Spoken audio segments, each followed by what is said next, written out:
Hello, welcome back to the channel. It's me, Emmy the Cat Lady, and you join me here at RobCo headquarters. Got some Mr. Handies roaming around, so we're talking about the Sentry Bots today as part of the Robotics Expert series, where we're going to get you your Robotics Expert perk. So it's a very interesting location for a lot of reasons. That you can find a really cool, unique plasma rifle here and various things, but I'm here because it's RobCo were bought over by RobCo, and Sentry Bots are a RobCo product.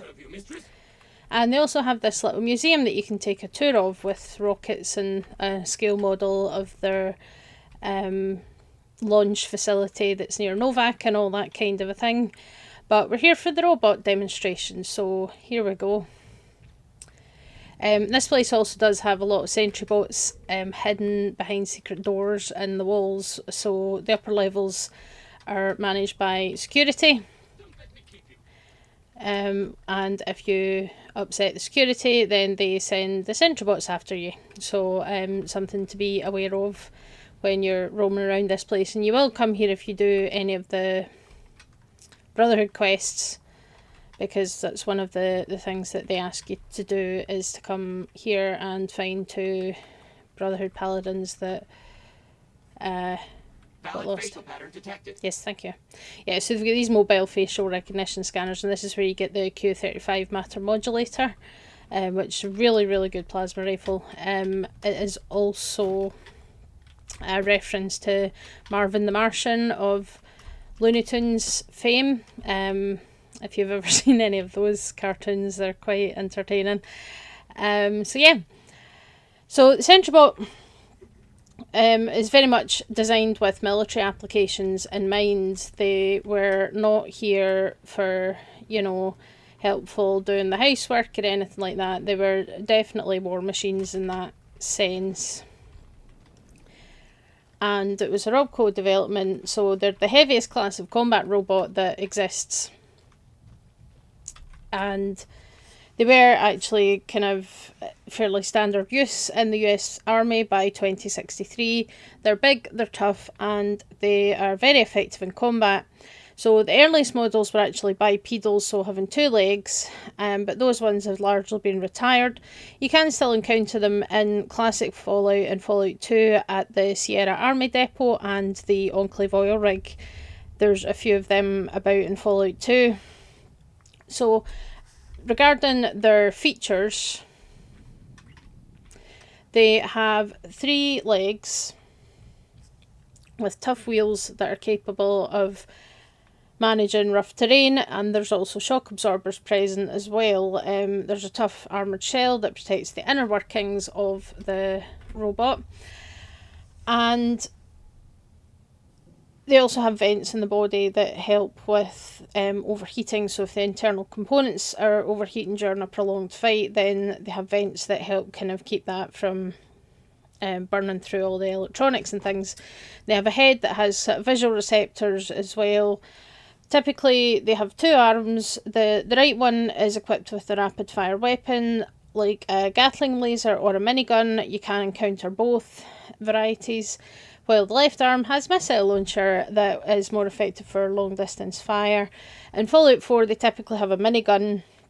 They also do have powerful melee capabilities, but for some reason there's no animation for it in Fallout New Vegas, and it doesn't seem to actually be used in the game, but in Fallout 4 they definitely use it. So, you know, if you let them get too close, they can become very dangerous as well. But they are quite capable of enduring prolonged battles, so engaging in prolonged battles because they're tough. They're hard to destroy. I say the more advanced models that we see in Fallout 4 are at risk of overheating, and they generally need to stop and vent the heat, which does expose their fusion cores, which makes them vulnerable. If you can hit the fusion core, then that's pretty much a automatic kill, because you'll make them explode, kind of like what you can do with people in power armor if you can get behind them as well. But those models also explode upon death. If they're legendary, they explode twice, so beware. It will happen. There's usually a couple of seconds delay, then the second explosion happens. So be aware of that and keep your distance. But they do move fast, surprisingly fast, given how bulky they are. So it's not the easiest thing to do to keep your distance, but you should definitely try to do so. So the older ones that are in Fallout 3 and Fallout New Vegas, they do have a combat inhibitor that you can target, which causes them to frenzy, like most robots. But in Fallout 4 and Fallout 76, which uses pretty much the Fallout 4 versions of most of these enemies, they don't have that. But their AI is quite basic, but they've got a more calm, authoritative personality, much more kind of straightforward military compared to the Gutsies. You know, they're quite kind of straight-laced and abrupt, and they just say, you know, give calm instructions and warnings, that kind of thing, whereas the Gutsies have got a wee bit more personality to them, interestingly. So typically they are used by the military, they're used by powerful factions for security and combat. So the Enclave use them, the US Army use them, the Gunners, the Rust Devils, Mr. House uses them. Understandable, he owns RobCo, he's going to use his own robots for security. You do also see them at Nuka World. You've got the Star Tender at the cinema theatre place, and in the battle zone at the Galactic area of Nuka World. In Operation Anchorage, you can recruit the winterized version on your team. And there's some unique ones in places like the Presidential Metro and Old World Blues, the Lonesome Road DLC, and in RepCon headquarters, which is where we are now.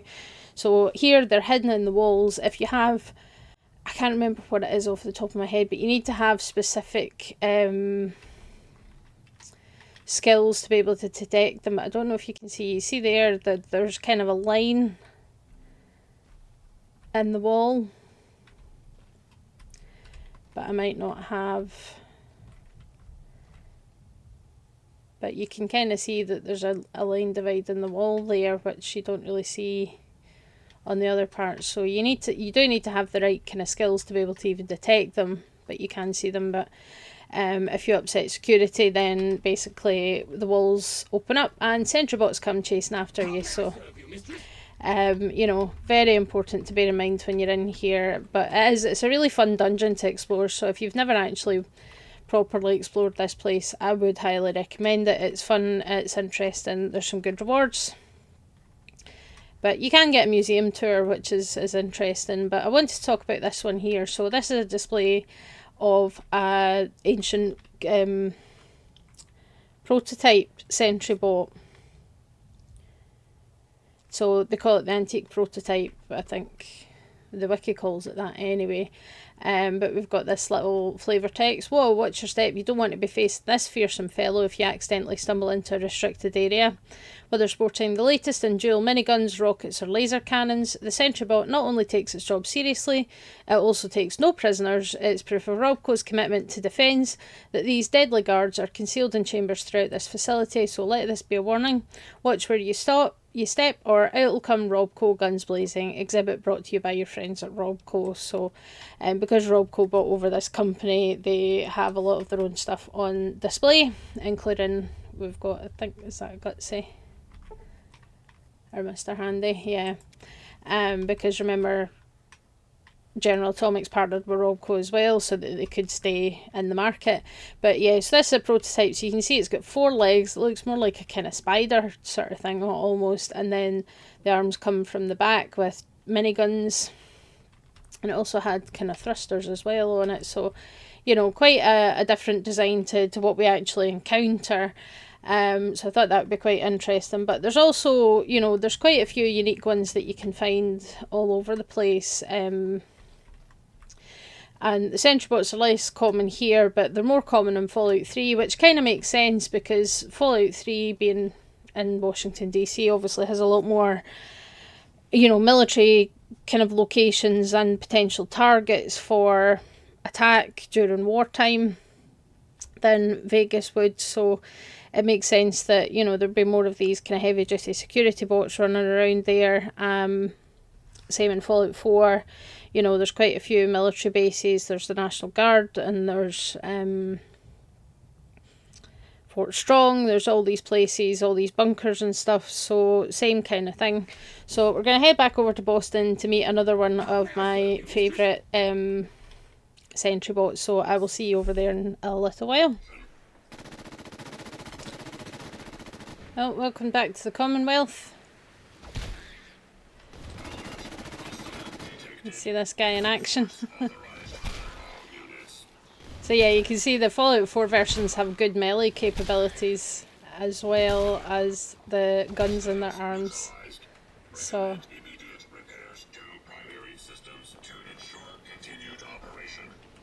yeah, so this guy is one of the unique Sentry Bots, and you can find him. It's a really interesting location. You can find it quite early on in the game. It's also the first guaranteed fat man that you can potentially come across, because it is so nearby to Sanctuary. So if you've never been here before, this is the Robotics disposal ground. So you can see how close it is. Obviously Vault 111 here, Sanctuary, Red Rocket, and then this is over here, basically the other side of the little kind of lake that Sanctuary is in. And you can find this big guy. So when you get here the first time, he's deactivated. And he is the Combat Sentry Prototype Mark 4. That's who he is. We're not going to start a fight with him because he's our friend.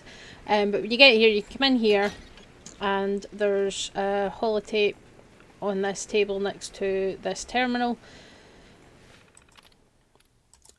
So there's an interesting note about that. So yeah, we've got one prototype Sentry Bot, unknown issues. And then there's actually some employee notes. Let's see if I can find the right one.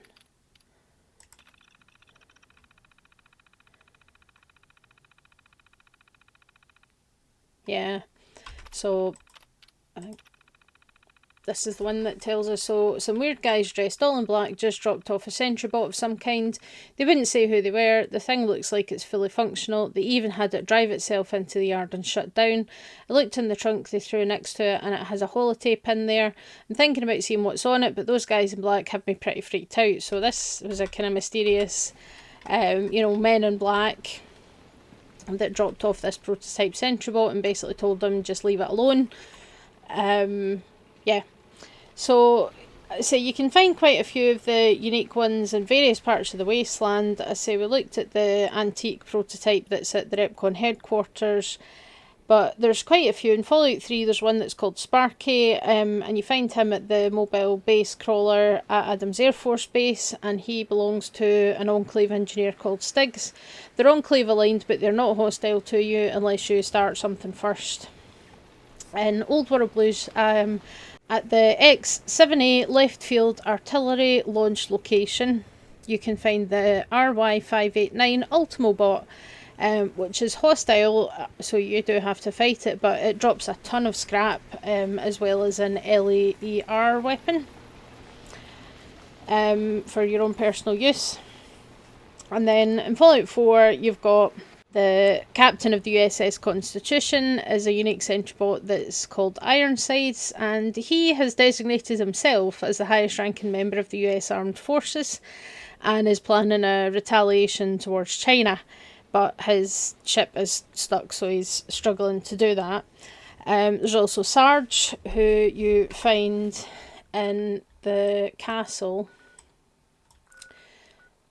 So yeah, in the castle. So once you get the quest to go and meet Ronnie Shaw and open up the inside of the castle, you get down there and you find Sarge. He was part of the Minutemen, but he suffered damage, so he sees everybody as a threat now, so he does unfortunately stay hostile and you have to destroy him. And then my personal favourite is this guy. So you can find, I'll see if I can find the holotape, but this might take a million years to get through it. I can't remember what the holotape is called.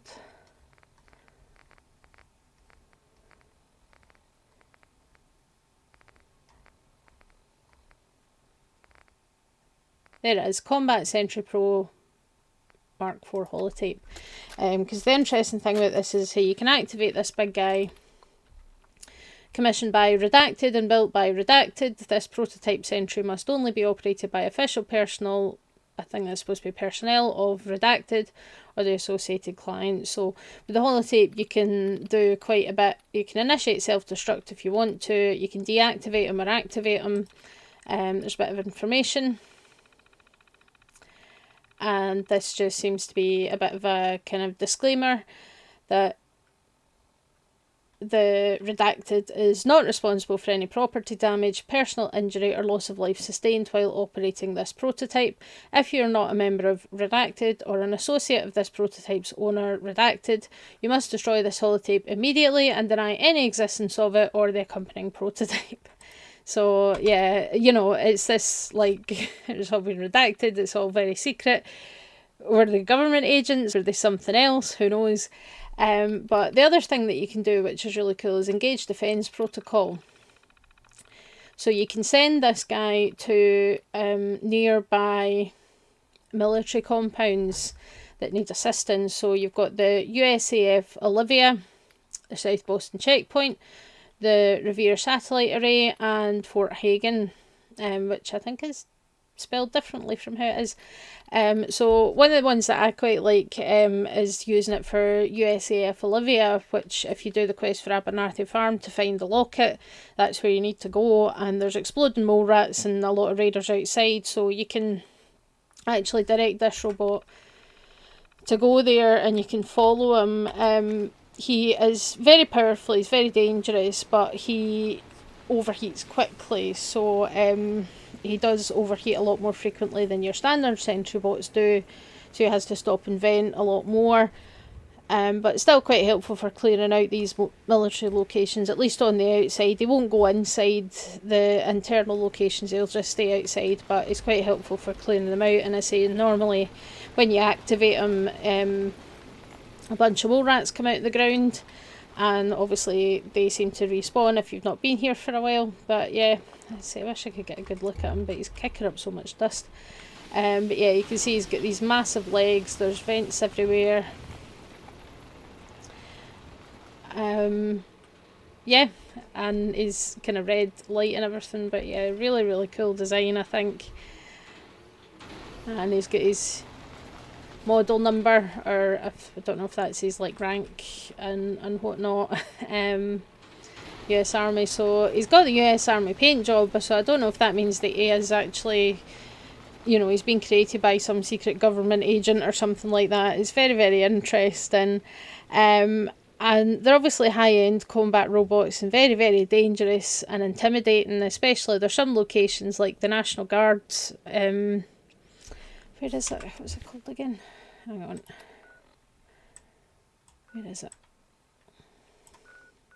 Yep, the National Guard training yard, and when you open up a door from the inside with the terminal, it causes a sentry bot to spawn and come charging at you. They do sometimes appear out of hidden doors here as well, so you know they're definitely interesting and kind of scary to come up against. They're tanky, they're powerful, and they move a lot faster than you think. I mean, this guy is, you know, he's something that big and bulky. You would expect to move quite slow, but they're faster than you think they might be. But obviously tight spaces, tight corridors and stairs, probably a bit of a problem. Kind of like the Daleks. Hang on. Oh, I didn't mean to press that button. That was weird. Anyway. Did that car just move? I don't know. But yeah, so obviously this kind of junkyard, it's supposed to be a robotics disposal ground, but it seems to be more cars than anything else here. But yeah, very interesting little kind of Sentry Bot, unique one, and I think that's one of the fun things about these robots. But you know, they kind of turn up in places where you might expect. They hang around, you know, military facilities, military checkpoints. You know, they're in the presidential metro. There's a lot of them about there because obviously they're going to want the best to protect the president in the event of war or an attack on the city, all that kind of stuff. You know, and it makes sense as well. You know, the Enclave use them. The Brotherhood do have them. Not that commonly, but the Brotherhood do have them in a couple of places. There's one right outside the Citadel in Fallout 3, for example. Even the Cabot family have one. That's one of the robots that kind of protects the Cabot house. There's a Sentry Bot there that just kind of sits nearby. So, you know, they're a dangerous enemy to tangle with, I think. But I could see them you know, if you were in a battlefield situation, they'd definitely be handy to have on your side. But just watch, because they do like to use their explosive weapons with prejudice. That they will fire rockets at everything. But yeah, it's definitely one of these ones, and it's probably one of the ones that has made Mr. House quite a bit of money in military contracts and things like that, you know, because that's all he was about, really. He was just about using his know-how and his genius to make a lot of money. That's still his goal, even after, you know, the war and things like that. But, you know, he's got all these different designs, obviously, knowing the market and knowing that being at war with China and the increasing tensions, that powerful military robots like this guy are probably a good thing to have. So he was just like, yep, I'm going to cash in on this. We're going to be at war with China. We're probably heading for a nuclear war, so I'm going to try and make as much money off it as I can, because capitalism. But yeah, I like the design of the Sentry Bots, both versions. So the kind of Fallout 3, Fallout 4 one, Fallout 3, Fallout New Vegas ones, I think are pretty cool. And I do like the updated ones from Fallout 4. Where are you taking my companion, sir? He's just kind of pushing Curie away.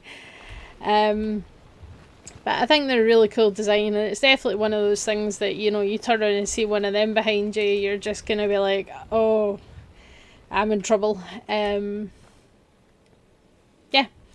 So let me know what you think. I have to say, I did like the antique prototype that we saw at RepCon of the Sentry Bot with the 4 legs and the arms coming from the back. It definitely gave them a bit of a kind of spidery, kind of scorpion-like appearance almost. Not quite as much as Dr. Mobius's Robo-Scorpions, but oh, hello.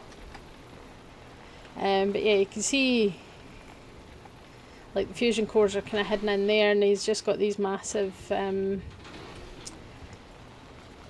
miniguns in his arms. He's a big guy, because like compare. Hang on. Yeah, like look at the size of him compared to me. Oof, don't want to mess with them. But yeah, let me know what you think about the Sentry Bots. I really like the designs. I think they're really cool. I think they're really interesting, and I'd love to hear your thoughts. And next up on the 29th, which is going to be Monday, is going to be this month's video essay going live. I'm quite excited about it. I think it's going to be a very interesting topic. So talking about the Brotherhood of Steel, and talking about particularly their kind of shift closer and closer towards becoming a cult. So that should be quite an interesting one. So look out for that coming Monday, and I'll see you all next time. Bye.